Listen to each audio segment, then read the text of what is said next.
আল্লাহ তাআলা সবচেয়ে বেশি খুশি হয় বান্দা যখন তওবা করে গুনাহ ছেড়ে দিয়ে আল্লাহর কাছে ফিরে আসে।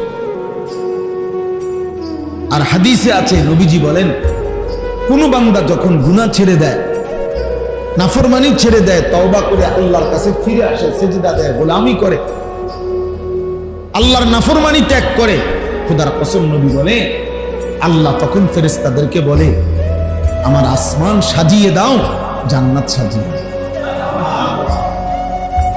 তো ফেরেশতারা আসমান সাজায়, জান্নাত সাজায়, আর বলে, আল্লাহ আসমান কেন সাজাইলেন, জান্নাত কেন সাজাইলেন?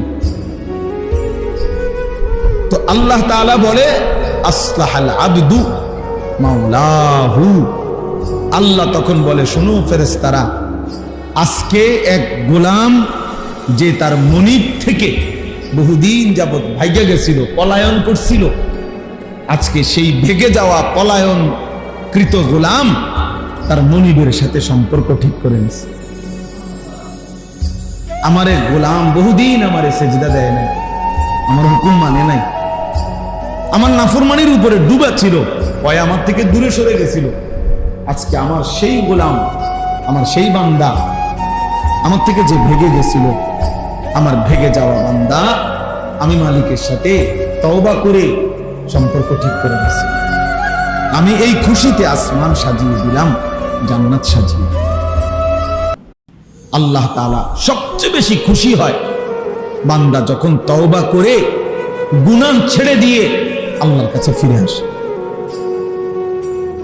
আর হাদিসে আছে, নবীজি বলেন, কোন বান্দা যখন গুনাহ ছেড়ে দেয়, নাফরমানি ছেড়ে দেয়, তওবা করে আল্লাহর কাছে ফিরে আসে, সিজদা দেয়, গোলামি করে, আল্লাহর নাফরমানি ত্যাগ করে, খোদার কসম নবী বলে আল্লাহ তখন ফেরেশতাদেরকে বলে, আমার আসমান সাজিয়ে দাও, জান্নাত সাজিয়ে দাও।